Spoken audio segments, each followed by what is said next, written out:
Okay, cool. So, welcome back to episode 3 of 256, the podcast dedicated and focused on all things crypto wallets, Bitcoin wallets, Web3 wallets.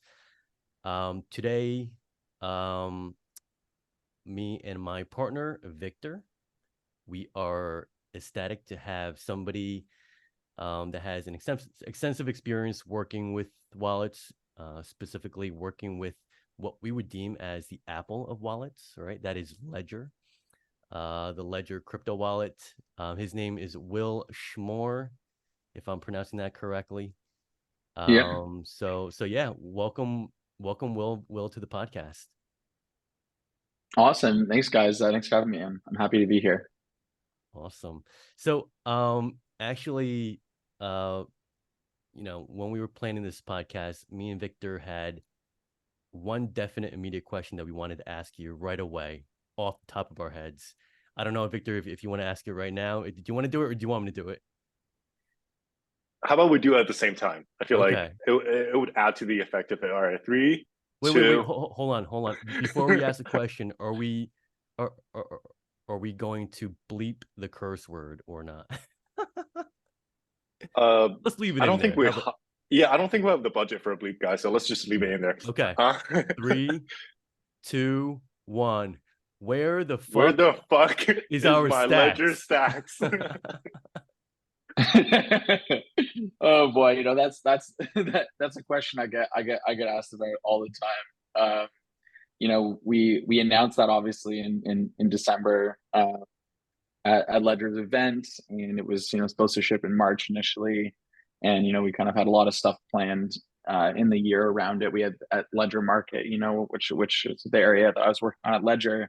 We had the Art on Ledger Stax drop, which was going to be a generative art drop, and the whole purpose was to also have the Stax optimized image to show on the device. And we have all of that ready from the software side, from the NFT side, et cetera. We just don't have the device. So I think Ian Rogers put an update out, who's CXO at Ledger. He put out an update writing about that. Basically, Plastic Logics, who's the screen manufacturer, hasn't been able to deliver the screens yet. I don't think there's a date on it yet. I don't work at Ledger anymore, but basically, the issue was around making sure that these new screens are going to be okay for users. We don't want to have a moment where like devices are being shipped to users and they don't work. So really like the innovation that Tony Fadell, who also invented the iPod, made when he had this device was, instead of having square corners, having round corners on the e-ink touch display, and that's never been done before. So I guess maybe at a certain point by the end of this year, hopefully Ledger makes a decision of do we need this to be round or not. I've definitely talked to my fair share of users, and it seems like round corners is not a must-have feature, but yeah, like I'm just pumped for when the device comes. I think I was at an NFT event in Montreal here last night for ETH Montreal, and there was a bunch of people that were showing me all their NFTs on their phone, and I was like, how cool would that have been if we all came around and we had Stax devices and could show them? So I'm glad you guys are pumped for it. Yeah, well, we've been waiting along with everyone else for almost coming up on about a year. Um, so yeah, I mean, it's kind of funny too, because like we've noticed in the past year, Ledger has announced a lot of other new products or new services, and it's always funny to see in the comments. There's at least a few people that are always just like, "Okay, cool service, cool announcement, but where the hell is my stacks?" Yeah. um, but yeah, just to draw it back a little bit, I know we kind of just jumped into it, but just a background for the listeners in the audience. Wil Schmor, he got into crypto in 2020 and started working at Ledger in 2021 as a product manager focused on the NFT marketplace space. Um, and I guess to kind of segue into that, Will, how did you get started with Ledger? Yeah, so I got into crypto in 2020, as you said, and was trying to always kind of like find my place. I actually bought on a custodial exchange here in Canada called Wealthsimple, which is similar to like Robinhood in the United States, some crypto in 2020, and that's how I had first got into it. I was definitely someone who had heard a lot about crypto. I went to the University of Waterloo, so Vitalik was there when I was at Waterloo. ETH Global was kind of born out of Hack the North, which was a hackathon I participated in. That was there. I actually sat down with Liam Horn, who's part of the Optimism crew, and I remember I was doing a startup in Waterloo, and he in 2016 he said like, "Hey, Will, I loved what you're doing with your startup here, but if I were you, I'd really go deep into crypto." And it's like, boy, should I have listened. But at least I got into it, in 2020. And I thought about it just as trading at the beginning. I was trading a lot of stocks during the pandemic. I was pretty bored. And then I bought this crypto, and all of a sudden, my ETH and my BTC was mooning, I guess, as we would call it. And I was like, hey, like, is there more to this really? And then I discovered like composability, smart contracts, etc. But I was still like, there's no like visual element to it. And that's something that also I didn't really like with the financial side of it. It's just like kind of a little bit boring to me in some regards. And then I started to discover NFTs kind of like end of 2020, beginning of 2021. I was like, wow, there's something like really cool here. Now, I wasn't like always the one who was like minting big collections or whatnot, but I always thought there was like really cool artists doing things and just like really interesting concepts. So I started doing some consulting in the space in 2021, and I realized like, hey, I want to go into this full time. So that's when I left my full-time job as the director of product at a publicly traded company in Canada, focused on marketing automation. And I started doing some fractional work. So I started in the near ecosystem doing some jobs, and then someone reached out to me about an opportunity at Ledger, and I said, "Wow, this is really great." So I joined the team, and it was really just a pitch deck and kind of some designs that the VP of product had made. Came in there and then built out that experience 0 to 1, and ultimately announcing the product at NFT NYC in 2022. Oh wow, nice. Okay. Well, yeah, if you're able to kind of, well, maybe later on you can kind of talk about how you was part of that 0 to 1 process for that. But I guess in general, right? Ledger, this is a crypto wallet themed podcast. Ledger, for many people, especially within the cold storage or cold wallet hardware sector, Ledger is the king, right? They are the market leader, presumably, in marketing, exposure, sales, I assume. I think it's almost become ubiquitous for anyone to suggest the Ledger wallet as your default wallet if a newbie or a beginner's asking a crypto native person what wallet they should use, right? It's either, the answers are always MetaMask or Ledger, right? So, with Ledger's kind of status and with its kind of dominance in the wallet market space right now, how is it like working for Ledger? What kind of challenges did you kind of run into while working for Ledger? Were there things that people on the outside kind of misunderstood about Ledger? But yeah, if you can kind of share and opine on that. Yeah. So I'll kind of break it into two parts. The one is like why we were doing Ledger Market, and the other one was like kind of what it was like working in Ledger in general. As I was really focused on the NFT marketplace, doing software. Ledger makes most of their money from hardware, right? So like Ledger was, so for, I don't know if you guys ever heard of DD. He's like the Bitcoin family guy. He's like he like sold us, and he like put all of his money into BTC. And there's a few people who have done this, right? And he actually operates a bar in the Algarve in Portugal, just outside of Faro. And I actually like sat down with him because I was living in Portugal last year, and I had a beer with him, and I said like, I read this like article, you keep all your money on ledgers. And he's like, yeah, I have like 10 ledgers.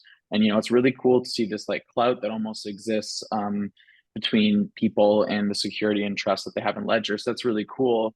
But people like Didi that are like buy and hold people are really not going to be the future use cases, and weren't even all the use cases of 2021. As we start moving towards Ethereum and more like composable chains, it really becomes more about interactions, more about digital assets than it does, buying and holding. So that's kind of where Ledger Market was born from, was Ledger realizing like, hey, we need to start focusing on having user interactions around things. And that's why Ledger is really focused on Ledger Live now on their software.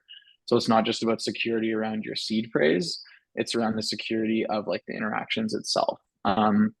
So that was like ultimately how Ledger Market got born. To the second part of your question, where it was like working there, was really interesting, right? Because I joined kind of like right at the end of the bull run. Like, I remember when the Yuga Labs other deed for other side drop happened, and there was like a huge like gas meltdown on Ethereum. Like that for me, or maybe like the Goblin Town, like free mint. Like I still remember those moments happening when we were building Ledger Market and we were really excited. But that was like a few of the last signals. And then, in June, Terra Luna happens, 3AC falls down. I'm at NFT NYC, and like everything's already been funded. So that's why there's, so much like PR still going on, but like the space is hurting, like ETH has dipped below $1,000 at times. So, it was very interesting working during those market conditions, but I think like the team at Ledger and the community was like really resilient, knowing like, hey, we're building solutions that aren't for this cycle, not for next cycle. We're building like long-term solutions here. I think my main takeaway that I'll always have from working at Ledger is going to be like the focus on security. And I think it's something that like people don't think about enough. Like I always come from a security angle now. And like, and maybe it makes me like a pessimist. I don't know like really what it means, but I never thought that way before. And it doesn't even apply just to crypto. It applies to like my everyday life, like things that you do where it's like, why would you not take that extra step to like be more secure and like not be careless? Because like ultimately you don't want your identity to be stolen. You don't want your assets to be stolen, no matter like what it is, whether that's your car, whether that's your bank, whether that's your crypto, right? So that it was always really interesting to approach things from that lens. And yeah, it was interesting to see, there's as a wallet company, whether it's hardware wallet or software, we were always looking at like different directions to go in. So, Ledger Recover was being worked on while I was there in many different forms. A number of features in Ledger Live, Ledger Stax when it was still under NDA before it got announced. It was really interesting to see that be worked on. Yeah, and just a number of really cool products. It was really, really awesome to kind of like see them through, whether I like worked on them or whether I supported them. And I think that was also a great part of the company culture. Was even though like I worked in the NFT space, I would take feedback from other people in the company. And even though other people are focused on making these hardware devices or making, recoverability features for wallets, like even though that's not my space, we would like kind of like participate and work together as a team as a great way to like get feedback, test products, and like share knowledge with one another, which I really valued. Cool. For the NFT marketplace, I want to get into that as well. That so forgive me if I'm not too familiar with it, because well, I actually do own a ledger, but I've never really bought an NFT through the NFT marketplace except for the Ledger Stax NFT. But so yeah, let's jump into the NFT marketplace part of the Ledger Live application. So that, from my understanding, that consists of the platform that allows people to purchase the NFTs that come out, I think like once every 2 weeks or once a month. I know they do a lot of collaborations with different artists, and then I think they call it like Ledger Drop, or I forget the specific name, but you can probably fill us in with that.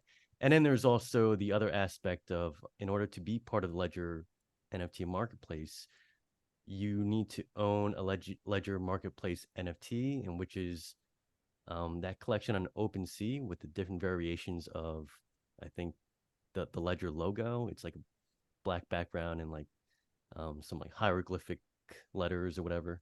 But yeah, if you can kind of share upon how the ideation started with that, and then I guess how it's been going, and how Ledger users have been kind of receptive towards it.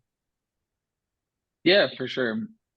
So, like basically like Ledger hardware wallets, like the main feature that they offer is like security over your private key over your seed phrase, because like, I have like 1,000 ledgers always in front of me. So I'll pick like a random one here. I'll actually pick my custom default one we did. Like the actual seed phrase is like generated on this device. The private key is generated on this device. And that's what makes this device valuable. It's not created in some browser extension that can be hacked. Like that's the main value that it adds. But the problem is that if you sign any malicious transaction, it doesn't matter what wallet you're using, you can get, your NFTs from a given collection, or maybe your entire wallet drained.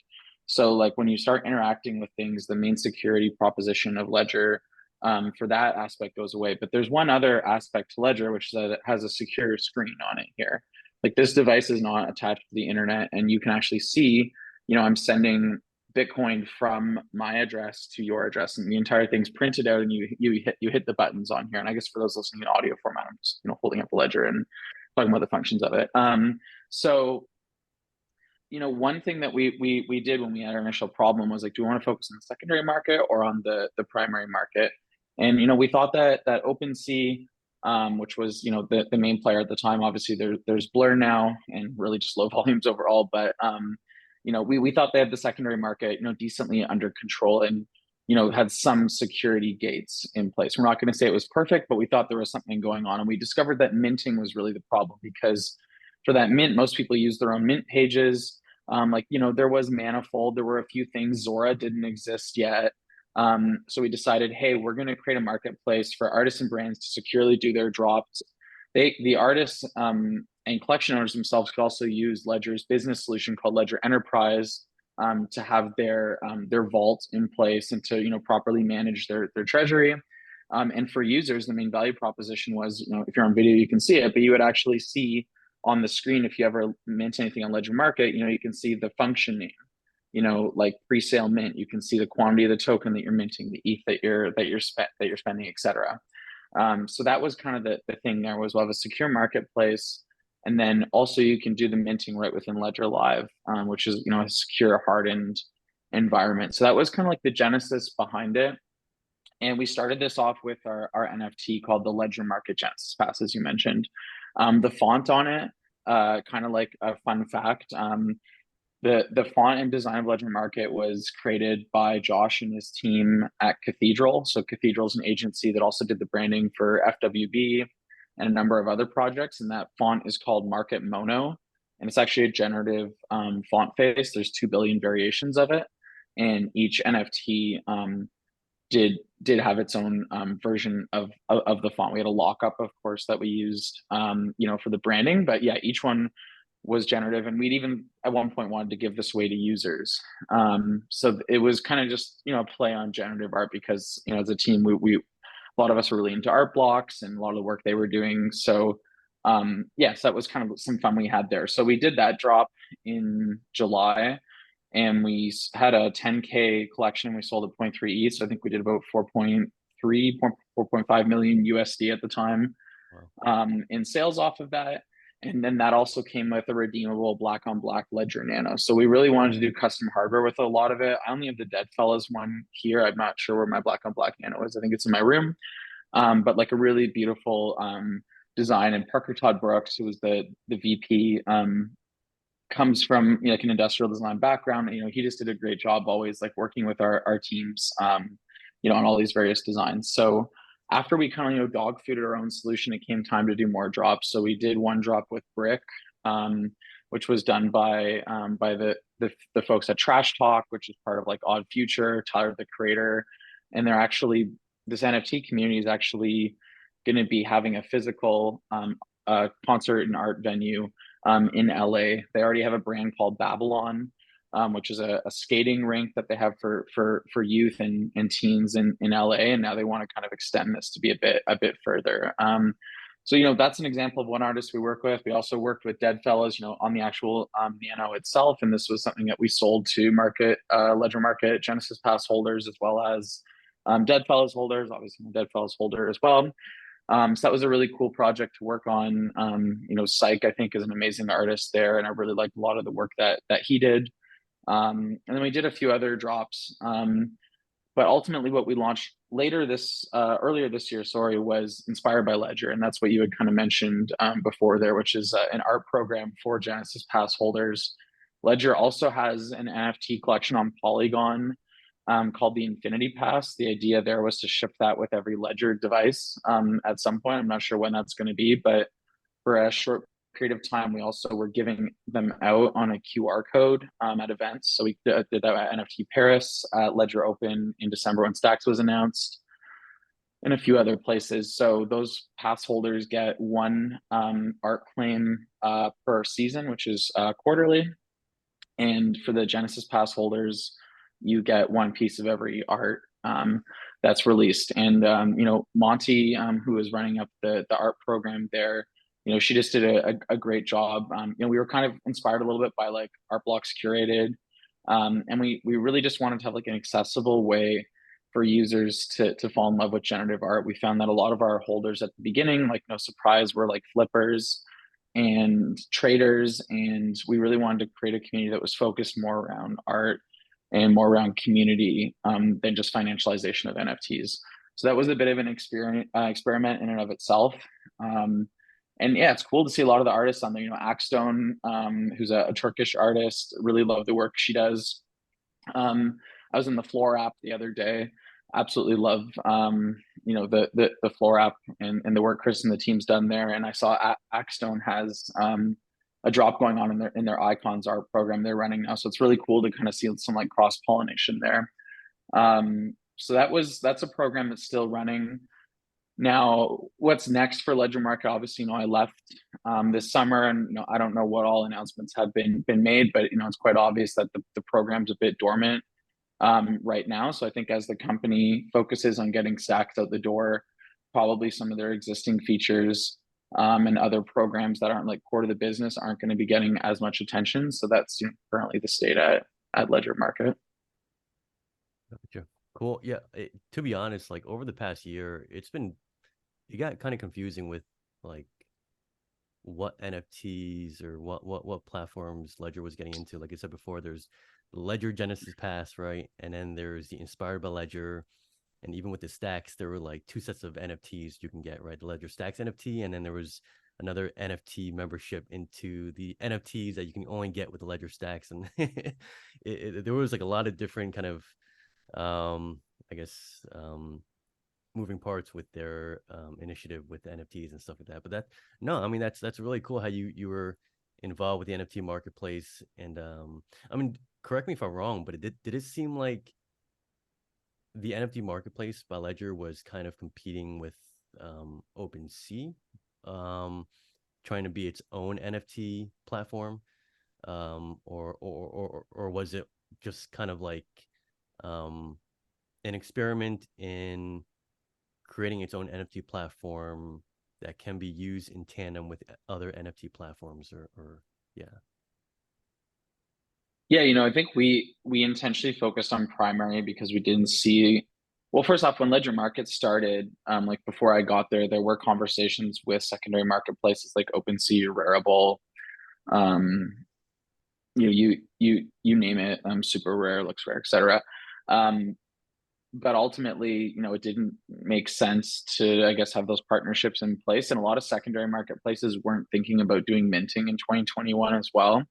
They thought there'd be a big differentiation there. And, now OpenSea is doing drops, hasn't been very successful, I would say mainly due to market conditions.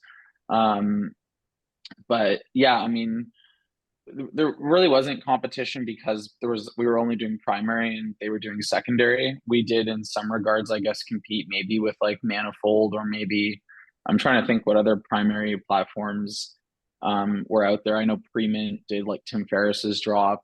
There were a few out there, but really, we as Ledger, we do want to be like an ecosystem, be agnostic as much as possible and do integrations.